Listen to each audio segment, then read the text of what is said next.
नमस्कार, ताराता बोझ YouTube channel के अंदर आप सभी का एक बार फिर से बहुत बहुत स्वागत है। और सूर्य नगरी के अंदर राजस्थान की सियासी राजनीति का महासंग्राम मचा हुआ है। वहीं अब कांग्रेस की सरकार बड़े ही संकट के अंदर आ चुकी है। लगातार पिछले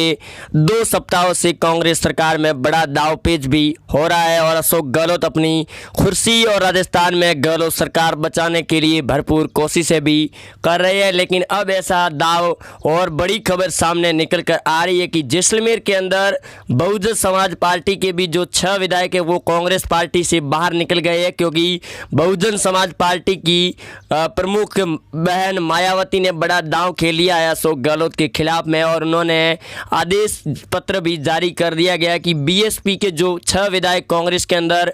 सितंबर 2019 में शामिल हुए थे वो अपनी पार्टी से, कांग्रेस पार्टी से बाहर निकले, जिसके चलते भाजपा पार्टी ने हाई कोर्ट के अंदर रीट भी लगा रखी है। दूसरी तरफ अब गहलोत अपनी कुर्सी बचाने के लिए भरपूर कोशिशें भी कर रहे हैं और गहलोत के पास अब बहुमत का आंकड़ा, जहां पर गहलोत दावा कर रहे थे कि उनके पास करीब 106 विधायकों का बहुमत आंकड़ा है, लेकिन अब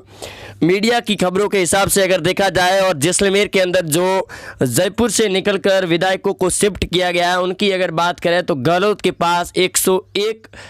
विधायकों का आंकड़ा रहता है। और उसके अंदर भी विधानसभा स्पीकर सीपी जोशी और मास्टर भंवरलाल दोनों ही फ्लोर टेस्ट के अंदर वोट नहीं कर सकते, यानी कि गहलोत के पास 99 का आंकड़ा रहता है। और अगर माकपा के जो 2 विधायक है वो अगर समर्थन नहीं करते हैं गहलोत को, तो गहलोत की सरकार पूरी तरह से गिर जाएगी और राजनीति के सियासी संकट के अंदर भी गहलोत को बड़ा झटका होगा। लेकिन गहलोत एक तरफ लोकतंत्र की रक्षा करने की बात भी कर रहे हैं और भाजपा पार्टी पर लगातार बड़े आरोप प्रत्यारोप भी लगा रही है। लेकिन अब ये साफ है कि जो गहलोत की सरकार के विधायक जैसलमेर की सूर्यगढ़ होटल, जो जिला मुख्यालय जैसलमेर से करीब 20 किलोमीटर दूर है, जहां पर ना नेटवर्क चलता है और ना ही इंटरनेट का बहुत ही ज़्यादा कम अभाव है, जिसके चलते गहलोत अपने विधायकों को सेफ मान रहे। लेकिन उससे पहले ही गहलोत के 6 विधायक जो बसपा के और 2 माकपा के विधायक थे वो बाहर निकलकर फरार हो गए। वही खबर ये भी सामने आ रही है कि वो सब निकलकर भाजपा पार्टी के अंदर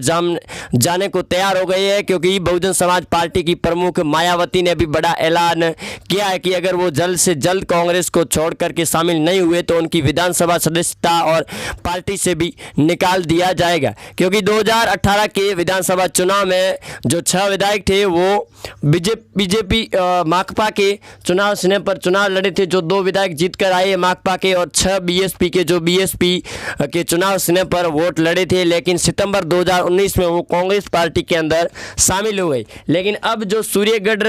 जैसलमेर की होटल के अंदर जो सियासी राजनीति का घटनाक्रम होगा और उसके ऊपर गृह मंत्री अमित शाह ने अब एक्शन लेना शुरू कर दिया है। वहीं गृह मंत्री अमित शाह ने खुद ये जानकारी दी है कि राजस्थान में जल्द ही सरकार गिरेगी और 14 अगस्त को होने वाला विधानसभा सत्र भी राज्यपाल रद्द कर सकती है। जो बड़ी अपडेट निकल कर सामने आ रही है वो गहलोत सरकार के लिए बड़ा झटका होगा, क्योंकि पिछले कई दिनों से अगर देखा जाए तो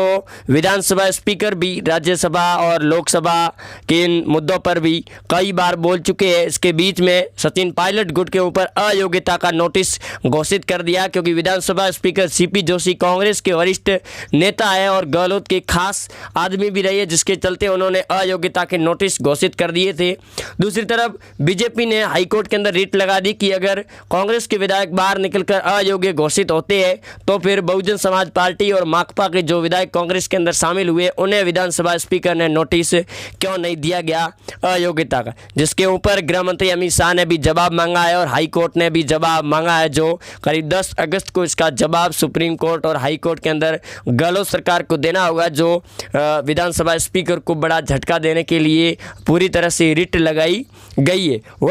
वहीं गहलोत ने यह भी दावा किया है कि जो पहले खरीद फरोख्त की रेट चल रही थी जो 25 करोड़ के आसपास थी, अब वो रेट पूरी तरह से बढ़ चुकी है राजस्थान में सरकार गिराने के लिए। वहीं कल रात सीएम अशोक गहलोत खुद मीडिया से रूबरू भी हुए और उन्होंने भाजपा पार्टी पर कई बड़ा दाव और कई बड़े आरोप भी लगाए। वहीं गहलोत अपनी सीट बचाने के लिए सबसे बड़ा गुट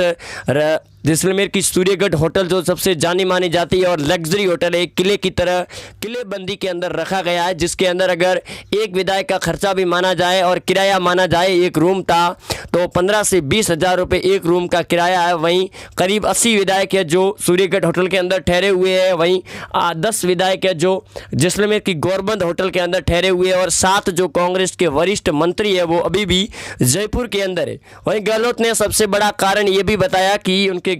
जो मंत्री और विधायक थे वो जयपुर के अंदर सेफ नहीं थे, क्योंकि लगातार उनके परिवार वालों का मिलना जुलना तय रहता था और हमेशा की तरह वो आते थे। दूसरी तरफ कई विधायकों के घर थे जो दिल्ली के रोड पर स्थित थे, जिसके चलते उनसे बीजेपी पूरी तरह से प्रभावित हो सकती थी और बड़ा दांव भी खेल सकती थी। अब गहलोत की सरकार सिर्फ 2 विधायकों पर टिकी रही होगी, एक तरफ माकपा के विधायक है, दूसरी तरफ बहुजन समाज पार्टी के। अगर माकपा के 2 विधायक अगर गहलोत को समर्थन नहीं देते हैं और अपना समर्थन वापस ले लेते हैं फ्लोर टेस्ट और विधानसभा सत्र के दौरान, तो फिर गहलोत की सरकार पूरी तरह से गिर जाएगी और राजस्थान में भाजपा की सरकार बन जाएगी। वहीं अगर सियासी आंकड़ों और फ्लोर टेस्ट की बात करें गणित की, तो फिर इस गणित के अंदर साफ है कि गहलोत के पास करीब 101 विधायकों के आंकड़े के अंदर भी अगर माकपा के 2 विधायक अपना समर्थन वापस लेते हैं तो 99 विधायक रहेंगे और जिसके अंदर भी अगर 6 बहुजन समाज पार्टी के जो विधायक हैं वो भी बसपा पार्टी के अंदर वापस चले जाते हैं तो गहलोत के पास सिर्फ 92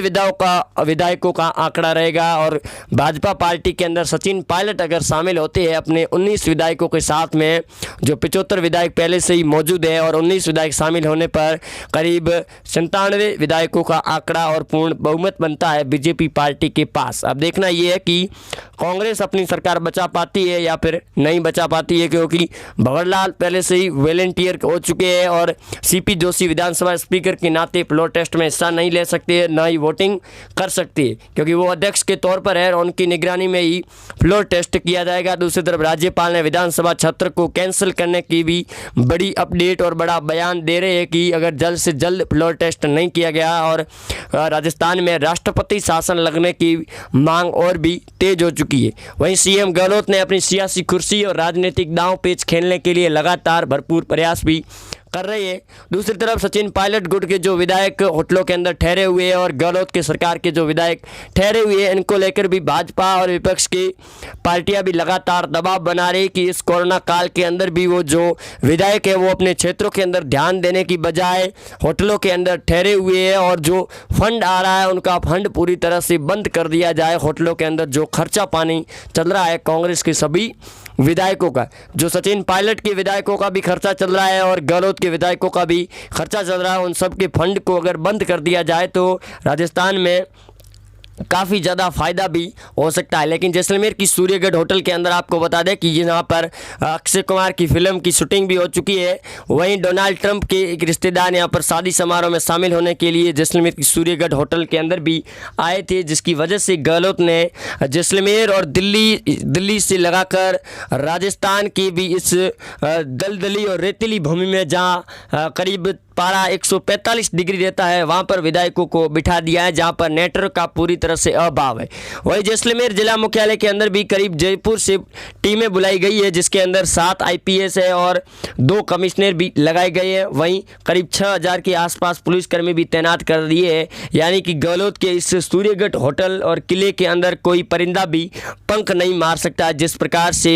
जैसलमेर किले के अंदर सिक्योरिटी है, उसी प्रकार अब गहलोत ने अपने विधायक की किलेबंदी करने के लिए पूरी तरह से सिक्योरिटी लगा दी गई है महाराजा की तरह। वहीं गहलोत आज फिर से जैसलमेर भी आएंगे, जैसलमेर की सूर्यगढ़ होटल के अंदर, और फिर से नई रणनीति तय की जाएगी सचिन पायलट और बीजेपी के खिलाफ में, क्योंकि सचिन पायलट पहले से ही बयान दे चुके हैं कि वो भाजपा पार्टी के अंदर शामिल हो जाएंगे। अगर भाजपा पार्टी अपने दांव पेच खेलकर मायावती को अपनी ओर शामिल करके उनके विधायकों को अगर वापस बुला लिया जाए तो गहलोत की सरकार पूरी तरह से लोकतंत्र के खतरे प्रदेश को वो बाहर जाएगी और पूरी तरह से राजस्थान में गिर जाएगी, जिसकी वजह से गहलोत अपने विधायकों को अब पूरी तरह से एक भी ढील देने की मूड में नहीं है। और थोड़ी सी भी अगर गहलोत के विधायकों के अंदर ढील होती है तो गहलोत की सरकार राजस्थान में गिर जाएगी। जिस प्रकार से कर्नाटक, मध्य प्रदेश के अंदर सरकार गिराई गई थी, उसी प्रकार राजस्थान के अंदर हॉर्स ट्रेडिंग का जो प्रोग्राम था वो बहुत ही बड़ा था, लेकिन उससे पहले भाजपा पार्टी का ऑपरेशन सफल होने से पहले ही खुल गया। जिस प्रकार से मध्य प्रदेश में ऑपरेशन लोटस का खुलासा हुआ था, लेकिन उसके बाद में भी ज्योतिरादित्य सिंधिया बीजेपी पार्टी के अंदर शामिल हो गए, उसकी वजह से बीजेपी की सरकार बनी। और अब राजस्थान में भी इसका खुलासा पहले ही हो गया, क्योंकि गहलोत ने राज्यसभा चुनाव के अंदर ही अपने ऊपर आ रही इस खतरे को भांप लिया था, जिसकी वजह से गहलोत लगातार एसओजी की टीम जो गहलोत के अंडर में काम करती है उसको पहले से निर्देश दे रखे थे कि सचिन पायलट और उनके बागी जो विधायक हैं उनके खिलाफ पूरी तरह से छानबीन करती रहे, जिसके चलते अब ईडी और सीबीआई के जो एसीबी के छापे पड़ रहे हैं भाजपा पार्टी और गृह मंत्रालय की ओर से भेजी गई टीमों की, जिसकी वजह से विधायक भी हिले हुए हैं। और एक तरफ विधायक जो अगर विधायकों को कांग्रेस पार्टी होटल सूर्यगढ़ से बाहर निकाल देती है तो फिर उनमें से करीब 15 विधायक है जो अभी तक सचिन पायलट गुट्स के पूरी तरह से संपर्क में है, लेकिन अब जैसलमेर के अंदर 18 किलोमीटर दूर रेतीली तपती हुई रेतों के अंदर इस होटल के अंदर शिफ्ट कर दिए गए हैं, जिसके अंदर 5 विधायक पहले से ही फरार हो चुके हैं, जो कांग्रेस ने अभी तक उनका खुलासा नहीं किया है। और गहलोत के पास अब करीब 90 विधायकों का ही आंकड़ा रहा है। वहीं गहलोत ये दावा कर रहे हैं कि उनके पास अभी भी पूर्ण बहुमत है, लेकिन गहलोत सरकार अब ये चाह रही है कि 14 अगस्त को पहले ही दिन कांग्रेस पार्टी फ्लोर टेस्ट करे विधानसभा स्पीकर के सामने, क्योंकि विधानसभा स्पीकर पहले से ही चाह रहे कि कांग्रेस की सरकार बचाई जाए, लेकिन जब उनके ऊपर ही दाव पेच आता हुआ नजर आ रहा है तो वो लगातार हाईकोर्ट के और सुप्रीम कोर्ट के अंदर की गई याचिकाओं को वापस भी ले रहे हैं और सचिन पायलट पर कोई बयान भी नहीं दे रहे। लेकिन अब बचना मुश्किल नजर आ रहा है गहलोत की सरकार का। जो आप जुड़े रहेंगे हमारे साथ में, चैनल को सब्सक्राइब कर दें। मिलते हैं अगले अपडेट के साथ में, तब तक के लिए अपना ध्यान रखिए। जय हिंद, वंदे मातरम।